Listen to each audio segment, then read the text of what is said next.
Assalamualaikum dan salam Sarawakku sayang, bersama saya Nur Iqmal Hamjani.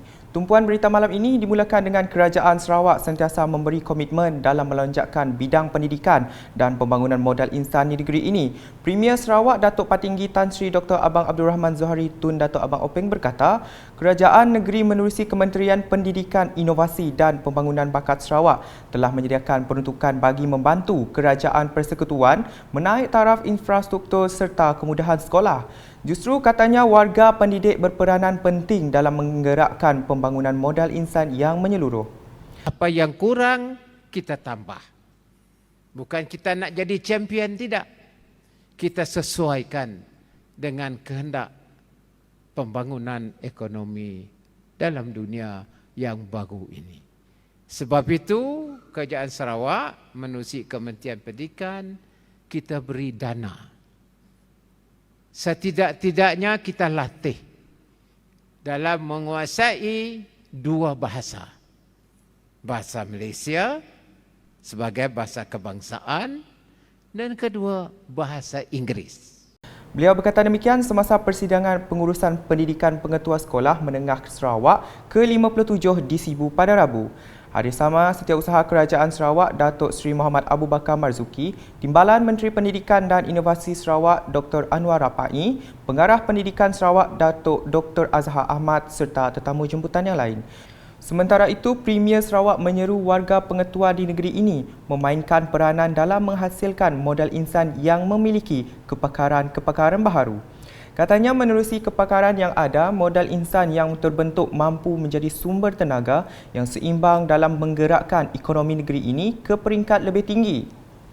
Jadi para pendidik, rakan-rakan, saya hari ini berkongsikan perkara ini sebab masa depan negeri Sarawak dalam ekonomi baru menghendakkan kepakaran yang baru.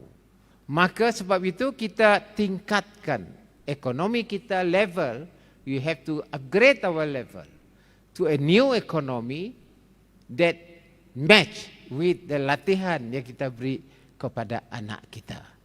Dan anak kita pula tentu sekali kita berkehendakkan mereka pakar dalam bidang-bidang yang tertentu dalam satu aras yang baru. Dan apabila kita sudah meningkat ke tahap sedemikian, maka kita adalah global player. Berita seterusnya, nilai integriti dan ketelusan dalam memerangi rasuah wajib dijadikan sebagai asas yang harus dimiliki oleh setiap penjawat awam.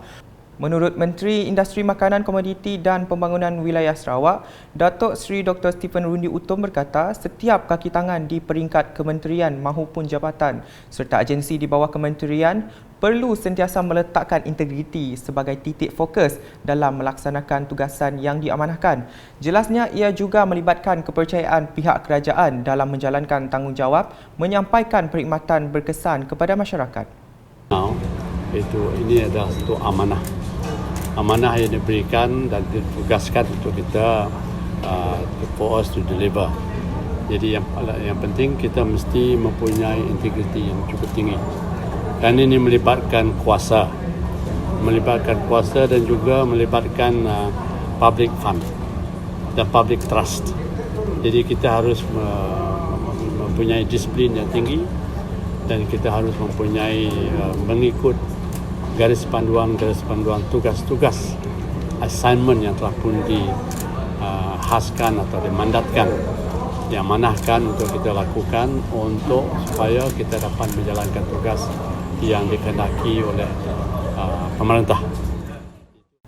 Beliau berkata demikian ketika ditemui media selepas menyempurnakan Hari Integriti peringkat Kementerian Industri Makanan, Komoditi dan Pembangunan Wilayah Sarawak MFICORT pada tahun 2022 bertemakan memperkasa integriti rasuah diperangi di Kuching pada Rabu. Datuk Seri Dr. Stephen menambah merujuk kepada Corruption Perception Index CPI yang menunjukkan kedudukan Malaysia telah menurun ke 62 pada 2021 berbanding kedudukan ke-57 pada tahun 2020 dilihat membimbangkan dan perlu diberikan perhatian sewajarnya. Kita sentiasa mengingat dan memperingatkan pegawai-pegawai dan juga setiap level pegawai-pegawai yang diberikan kuasa untuk menyelenggarakan to execute tugas-tugas tersebut dengan penuh integriti. Masuk juga kita pada kebelakangan ini saya merasakan perlu kita we have to focus on this subject because keadaan image kita agak kebelakangan ini akan menurun dari segi CPI iaitu Corruption Perception Index kita di Malaysia.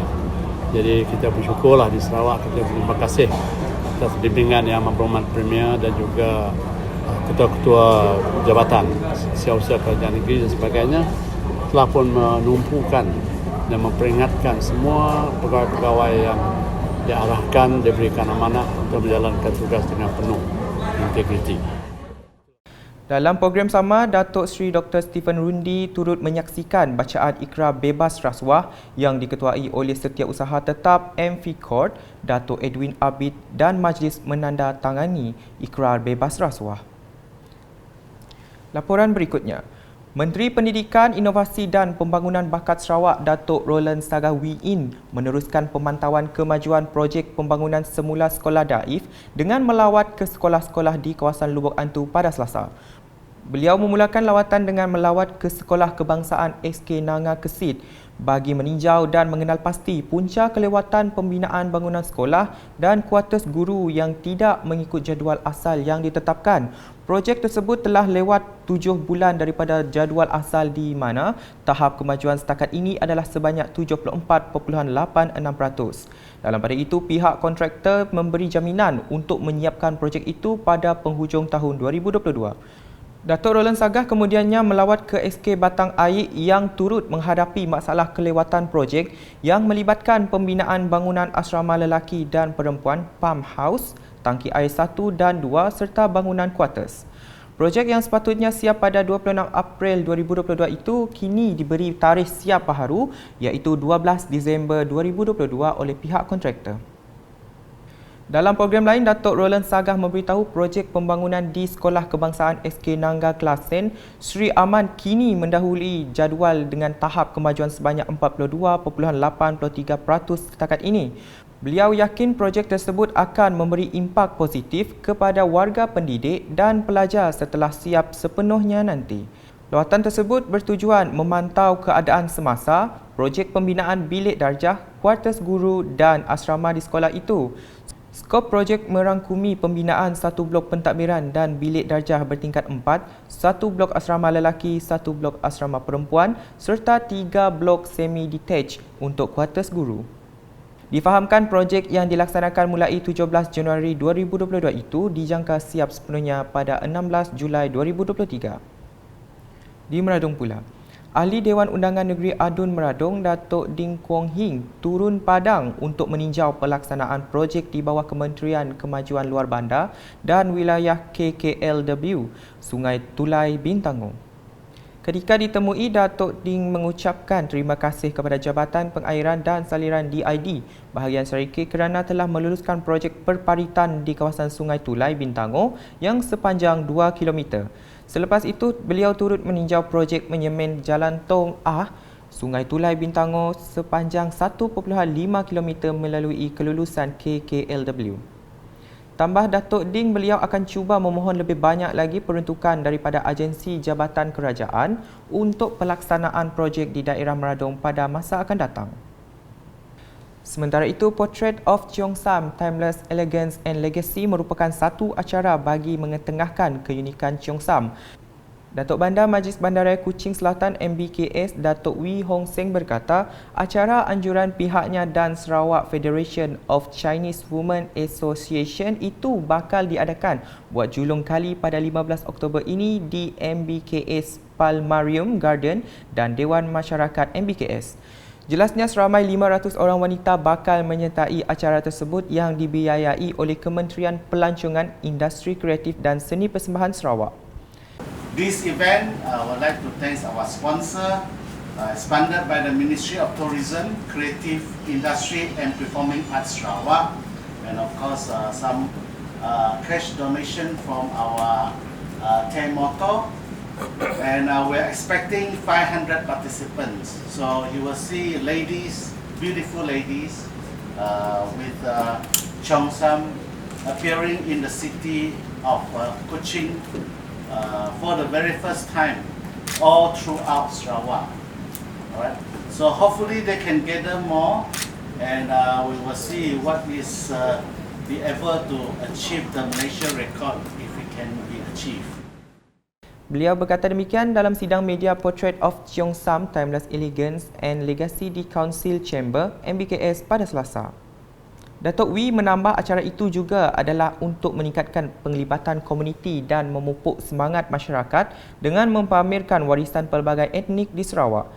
Community engagement and foster closer relationship with the community is one my important role, to make sure that everybody have the sense of belonging, to make sure that we're able to receive all the feedback and all that, whether it will link with the culture, event or healthy sport or whatever it is.